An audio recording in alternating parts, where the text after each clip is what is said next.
এরা বোধহয় নামাজ পড়তেন না, কি জানেননি? এরা নামাজ পড়তেন, রোজা রাখতেন, দাড়ি রাখতেন না, রাখতেন, পর্দা করতেন না, কি সত্য কথা বলেন? পড়তেন। তাহলে আপনারা করেন না কেন? তাহলে বোঝা গেল আপনারা আসল ভক্ত না, আপনারা ভক্ত নামের ধোঁকাবাজ। বরং আসল ভক্ত তারা যারা শাহজালাল রহমতুল্লাহ আলাইহির মোহাব্বত নিয়ে আল্লাহকে মানে, নবী মানে, নামাজ পড়ে, পর্দা করে, হালাল খায়, এরা আসল ভক্ত। শাহজালাল রহমতুল্লাহ আলাইহি আল্লাহর মোহাব্বতে জীবনে বিবাহ করেন নাই। জীবনে কি করেন নাই? খাজা মঈনুদ্দিন চিশতি আজমিরির ইতিহাস জানেন? এই চট্টগ্রামে খাজা মঈনুদ্দিন চিশতি আজমিরির সব ভক্ত এক জায়গায় কইরা যদি জিগাই তার পীরের নাম কি, খাজা মঈনুদ্দিন চিশতি আজমিরির দৌরত্ব কত?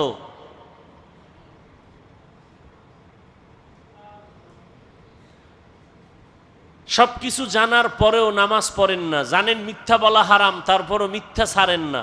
এর একমাত্র কারণ দুনিয়ার লোভ।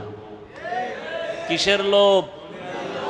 এই যত বড় শাইখুল হাদিস, পীর সাহেব, টুপিওয়ালা, আলেম ওলামা, দুনিয়ার লাইনে দেখেন উল্টাপাল্টা চলাফেরা, কথাবার্তা, শুধু দুনিয়ার লোভ। দুনিয়ার লোভ তিন প্রকার। কয় প্রকার? সম্মানের চেয়ারের লোভ, সম্পদের লোভ, যৌবনের লোভ। এই তিন লোভে পইরা, তিন লোভের কোনো একটায় গ্রেফতার হইয়া সমস্ত মানুষ দুনিয়ার পেছনে দৌড়ায়, আল্লাহকে ভুলে গেছে, আখেরাত ভুলে গেছে, রসুল ভুলে গেছে। কয় লোভে পড়িয়া? তিন লোভ। আমি যদি আল্লাহকে মানি, নবী মানি, তো সম্মানের চেয়ার পাবো না। এই চেয়ার পাওয়ার লোভে অনেকে আল্লাহকে মাঝে মাঝে মানে, মাঝে মাঝে মানে না। নবীজির তরিকা মাঝে মাঝে মানে, মাঝে মাঝে ছেড়ে দেয়। কেন? চেয়ার ঠিক রাখার জন্য। আর একটা লোভ হলো টাকা পাওয়ার লোভ। যদি আমি রসুলের আদর্শ মতোই পরিপূর্ণ চলি, তাহলে আমার হাদিয়া, আমার টাকা পয়সা অর্জন হবে না। এই টাকার পাওয়ার আশায় করে অনেকে রসুলের আদর্শ মাঝে মাঝে মনের চাহিদা অনুযায়ী মানে, মাঝে মাঝে ছেড়ে দেয়। আর একটা হলো যৌবনের লোভ। এই ক্ষমতার লোভে পড়িয়া বহু আল্লাহর বান্দারা আল্লাহর থেকে দূরে, টাকার লোভে পড়িয়া বহু আল্লাহর বান্দা বান্দি আল্লাহর রাস্তা থেকে দূরে, যৌবনের লোভে পড়িয়া বহু আল্লাহর বান্দা বান্দি দুনিয়ার পেছনে পাগলের মতো দৌড়ায়। এজন্য সব জায়গায় কথাটা বলি, বাংলাদেশে একটা জেলার নাম আছে গোপালগঞ্জ, আসেনি? ওই জেলার মধ্যে একটা থানার নাম আছে টুঙ্গিপাড়া, শুনছেননি? ওই টুঙ্গিপাড়ার মধ্যে দুনিয়াদারেরা জানে এক নেতা আছে, আমরা উলামায়ে কেরাম আখেরাতওয়ালারা জানি আখেরাতের এক বাদশা আছে ওখানে। ওলিয়ে কামেল, মুর্শিদে মোকাম্মেল, জবরদস্ত আলেম, যেমন তেমন আলেম না, আলেম কুল শিরোমণি, হাজারো লাখো আলেমের ওস্তাদ, এবং দুনিয়ার লাইনে বড় একজন রাজনীতিবিদ, নেতা, পাওয়ারফুল, ওলিয়ে কামেল, মুর্শিদে মোকাম্মেল, হযরতুল আল্লাম শামসুল হক ফরিদপুরি রহমতুল্লাহ আলাইহি।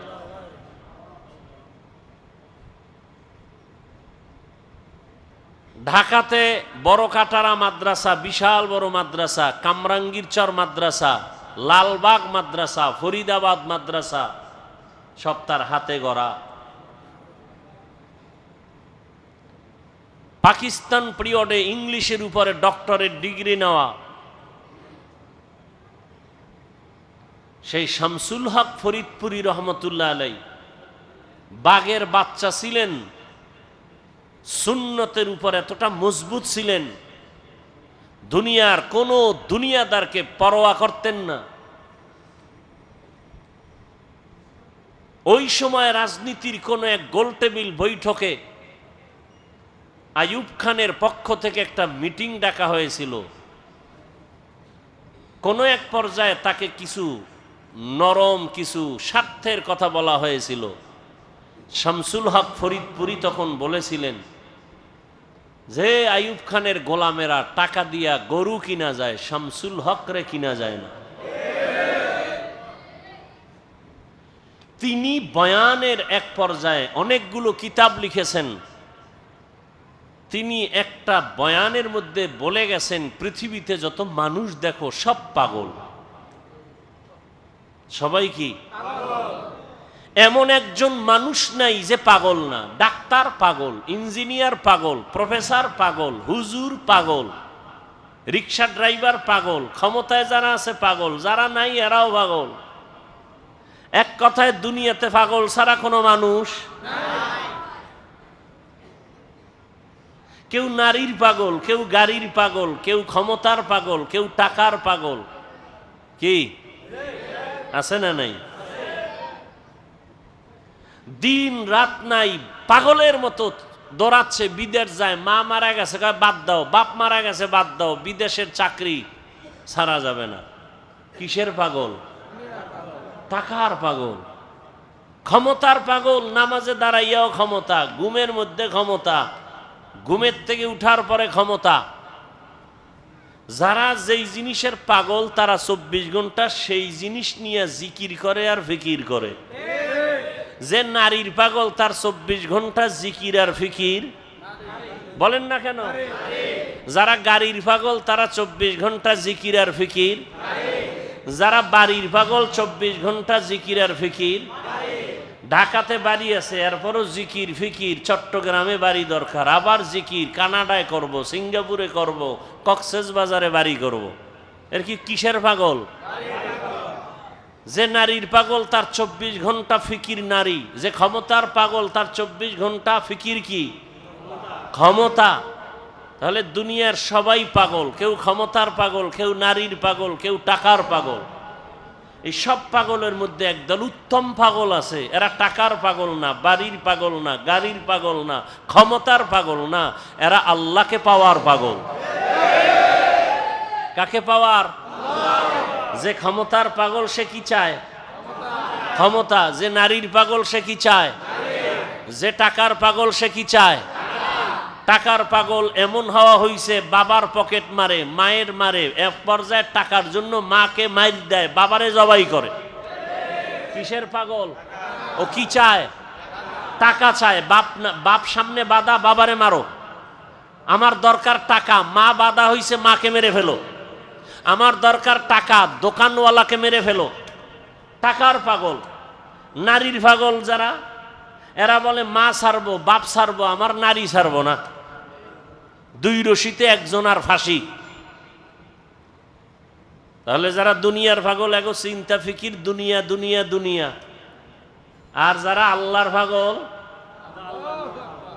এরা কি চায়? এরা হাঁটতে চলতে সবসময় খালি কি ফিকির করে? অন্তরে ফিকির আল্লাহ, জবানে জিকির আল্লাহ, উঠতে বসতে শুধু আল্লাহকেই ডাকে। কাকে ডাকে?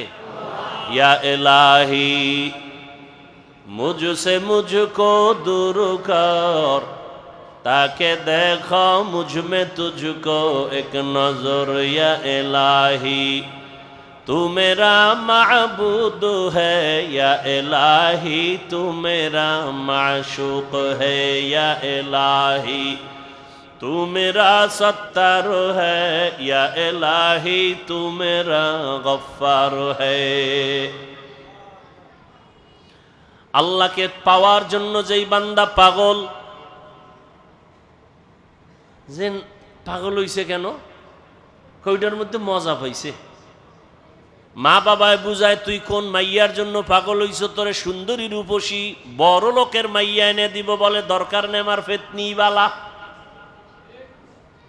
চেহারা ভালো না কামার এটাই ভালো। মা বাবায় যত বুঝায় সন্তান এই বুঝ মানতে চায় না। বলে আমি যেই মেয়েটার পিছনে পাগল হয়ে গেছি, ওরে আমার দরকার, তোমারে দরকার নাই, বাবারে দরকার নাই, টাকা লাগবে না, ভিক্ষা করে খাবো, আমার চোখের দেখার পাগল নারীটারে আমার লাগবে। তোমরা যতই বলো কালো, তা আমার কাছে এটাই কি ভালো। এখন যত বুঝায় সে বুঝতে চায় না। সবাই বলে সে এখন মেয়ের জন্য পাগল হয়ে গেছে, ওর মাথা ঠিক নাই, ও এখন পাগল ভেসে চলতেছে, এখন ওরে সবাই ছেড়ে দাও, ওর পাগলামি নিয়ে ও আছে, ও ওখানে মজা পাইছে, ওই মজা ছাড়বে না। টাকার পেছনে যারা ঘুরে দৌড়ায়, হাজারবার বুঝানোর পরও বলে হারাম খাবি না, এরপরও হারামের ভিতরে মজা। কুকুরের যতই বুঝাও পায়খানা খাওয়া ভালো না, তোর জন্য ফ্যান আছে, ভাতের মার আছে, তোর জন্য খানা আছে আলাদা, বাথরুমে গিয়া পায়খানা খাইও না। কুকুরের যত বুঝাবে কয় না আমার ওটাই মজা বেশি। কথা ঠিক নেই? এরে নবীর উম্মত যারা আমার আল্লাহ পাকের আশিক, ওরা গবেষণা করতে করতে, ফিকির করতে করতে চিন্তা করলো, আমার মা আমার বাবা আমার আসল কেউ না, একমাত্র আমার আসল কে? রিজিকের মালিক আমার আল্লাহ, হায়াতের মালিক আমার আল্লাহ, ইজ্জতের মালিক আমার আল্লাহ, আমাকে সুস্থ রাখার মালিক কে? আল্লাহ, সম্মান দেওয়ার মালিক আল্লাহ, ইজ্জত নেওয়ারও মালিক কে? চেয়ারে বসাইয়া দেয় কে? এই চেয়ার থেকে নামাইয়া দেয় কে? সব কিছুর মূলে আমার আল্লাহ। আমি যদি ঘুমায় যাই, ঘুম থেকে যদি না উঠি, আমার আল্লাহ যদি না উঠতে পারবো না। আমাকে ঘুম পাড়ায় দেন কে? আল্লাহ। ঘুম থেকে উঠার সুযোগ কে দেন? আল্লাহ। আল্লাহ যদি কয় না তোর এই শেষ ঘুম, আমার মা বাবায় জীবনে ঘুম থেকে সজাগ করতে আর পারবে না। এই চিন্তা করতে করতে করতে করতে অন্তরের মধ্যে একটা মজার ঘেরান আসতে থাকে। আসলে আমার মা আপন না, বাবা আপন না, ভাই আপন না, টাকা আপন না, মাল আমার আপন না, একমাত্র আমার ইহকাল পরকালে আমার ভালোর জন্য সর্বক্ষেত্রে আমার একমাত্র আপন কে? এই বুঝটা যখন এসে যায়, তখন দুনিয়ার সবাই যদি বলে নামাজ ছাড়িয়া দে, দাড়ি কেটে ফেল, ওই বান্দা বলে চাকরি ছাড়বো তারপরও দাড়ি কাটবো না। ইয়া এলাহি মুঝসে মুঝকো দূর কর, তাকে দেখো মুঝ মে তুঝকো এক নজর, ইয়া এলাহি तू मेरा माबूद है, या इलाही तू मेरा माशूक है। আবু জাহাল নবীরে দেখছে না? 13টা বছর যেই রহমতের নবীকে এক নজর দেখলে জাহান্নামের আগুনটা হারাম হয়ে যায়। কেমন মায়ার নবী আমার, যেই রহমতের নবীকে দেখা মাত্র পেটের ক্ষুধা থাকে না। কেমন মায়ার নবী আমার, যেই রহমতের নবী যেখানে কদম রাখেন ওখান থেকে মিশকের ঘেরান। যেই রহমতের নবী আমার, শরীর মোবারক থেকে মিশকের ঘেরান, নবীজির ঘাম থেকে মিশকের ঘেরান। কেমন মায়ার নবী আমার, যেই নবীকে এক নজর দেখার জন্য গর্তের পিপিলিকা পাগল, নবীকে এক নজর দেখার জন্য নদীর সমুদ্রের মাছ বড় আফসুস করে, রহমতের নবীকে এক নজর দেখার জন্য জঙ্গলের প্রাণীরা পাগল হয়ে আছে। ওই নবীকে একটা নজর দেখবে, জাহান্নামের আগুন হারাম হয়ে যাবে। কিন্তু কপাল বড় খারাপ, 13 বছর পর্যন্ত ওই নবীকে পাশে বসে দেখলো, বয়ান শুনলো, এরপরও একবারও কালেমা নসিব হলো না, কালেমা পড়লো না। কে? আবু জাহাল। কারণটা কি? ওর কপাল বড় খারাপ, ও এখন পর্যন্ত দুনিয়ার লোককে কন্ট্রোল করতে পারে নাই। আর অপর দিকে 27 বছরের যুবক তরবারি নিয়ে দৌড়ায় আমার নবীকে জবাই করার জন্য। রহমতের নবীকে জবাই করতে গিয়া একটা নজর চেহারা দেখা তরবারি ফালাইয়া ডাক দিয়া বলে, রহমতের নবী দয়া করে কালেমা রশি আমার গলায় লাগায়া দেয়। 13 বছর নবীরে দেখিয়াও কালেমা পড়ে না, বরং বিরোধিতা। আর 27 বছরের যুবক নবীজিকে মারতে গিয়া, জবাই করতে গিয়া কালেমার মালা গলায় পড়ছে কে? কে? এর নাম হেদায়াত, এর নাম কফাল। এরে আল্লাহর বান্দারা, দুনিয়াতে কে পাঠাইছেন আমাদের? আমরা জোর করে আসতে পারছি? হ্যাঁ, আমরা জোর করে কেউ আসতে পারি নাই। দয়া করে আল্লাহ আমাদের পাঠাইছেন। আল্লাহ যদি না পাঠাইতেন আসার কোনো সুযোগ ছিল না। আল্লাহ দয়া করে পাঠাইছেন। কেন? বলে আমার ইবাদত করার জন্য। তোমার কাজ একটা, শুধু আমার ইবাদত। তবে ইবাদতটা দুনিয়ার মধ্যে থাকিয়া করবা, জঙ্গলে গিয়া না। সংসারও করবা, ব্যবসা করবা, চাকরি করবা, এর মাঝে দিয়া জবান দিয়া আমার আল্লাহরে ডাকবা।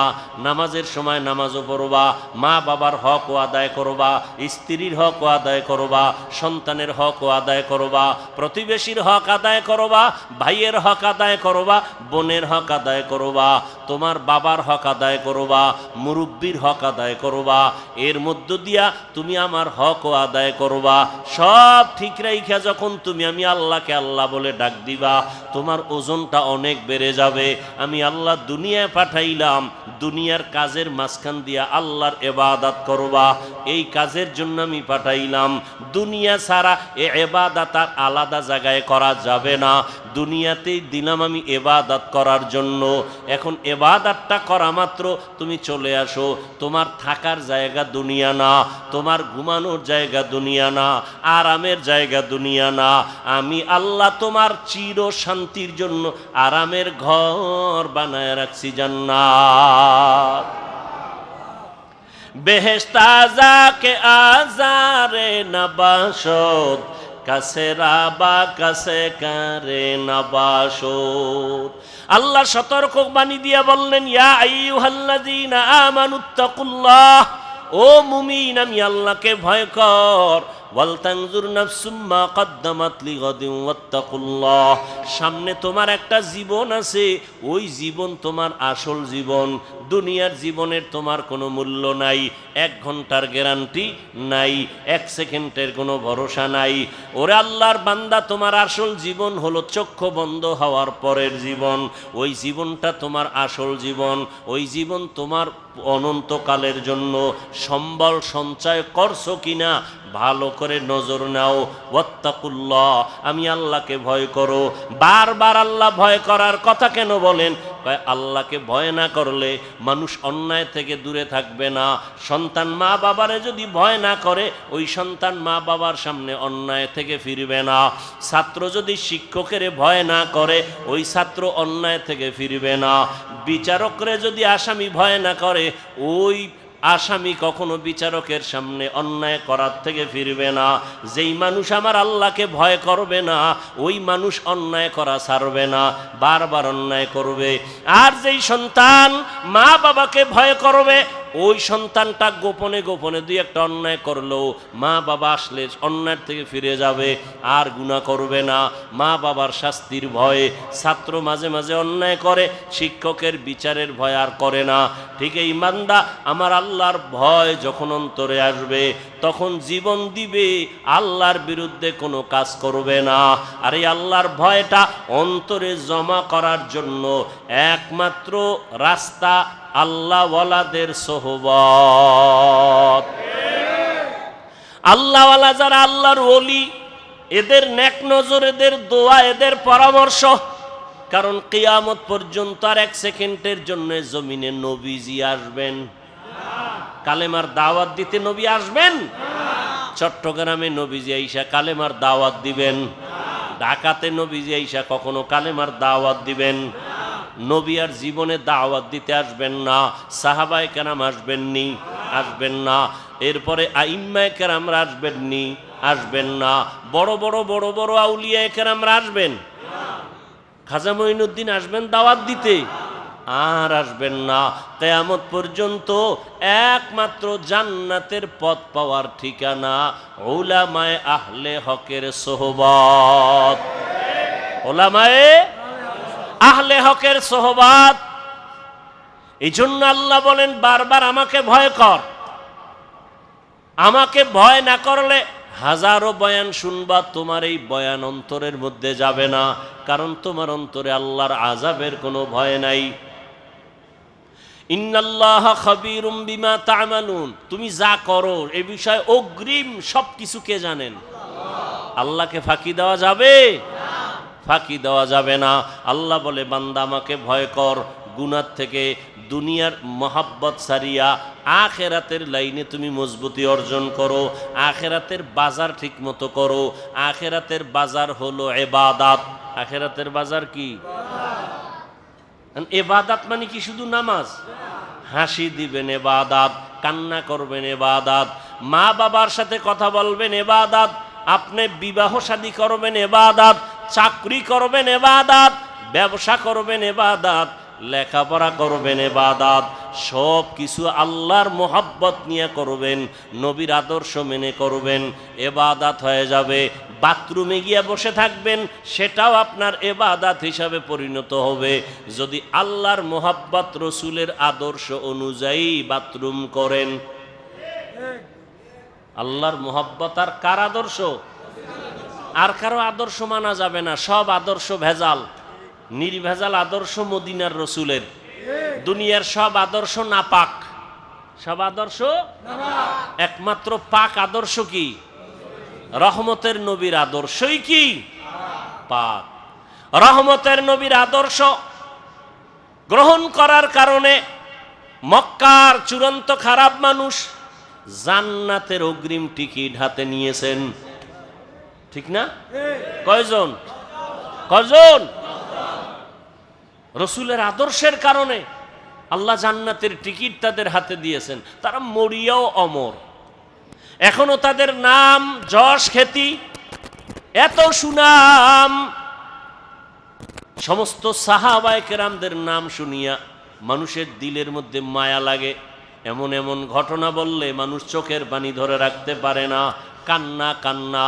তাদের এত সুন্দর আমল, এত সুন্দর এলেম, এত সুন্দর নামাজ, এত সুন্দর তেলাওয়াত, এত সুন্দর তাকওয়া, এত সুন্দর ইখলাস, এরপরেও জান্নাতের টিকিটও হাতে রেডি, এরপরেও কান্না কান্না কান্না, সারাদিন সারা রাত শুধু কান্না। মালিকের দরবারে কেমনে দাঁড়াবো? হ্যাঁ, অন্ধকার কবরে কেমনে একা থাকবো? তাদের সম্মান কমছে? কমে নেই। আচ্ছা, আমাদের বর্তমান হালাত, সারা দুনিয়ার অবস্থা বড় খারাপ। এই খারাপের ভিতরে যাদের কাছে রসুলের আদর্শ আছে, এদের অবস্থা অনেক সম্মানের, অনেক শান্তির। এদের মতো শান্তিতে সম্মানে আর কেউ নাই। একজন আল্লাহর বান্দা টুপি পরে না, জামা পরে না, পাগড়ি পরে না, দাড়িটা রেখে দিছে। এই ভাই, তুমি পাগড়ি পরো না, দাড়িটার উপরে মজবুত কেন? দাড়ি ছাড়বো না। পাগড়ি মাঝে মাঝে পরলাম না, পরলাম নাই, দাড়ি ছাড়বো না কেন? আমি চিন্তা ভাবনা করে দেখলাম, মরার পরে আমার সাথে রসুলের একটা আদর্শ যাবে, সেটা দাড়ি। মরার পরে কোন আদর্শটার সাথে যাবে? দাড়ি। জাহিরি ভাবে দেখা যাবে দাড়ি।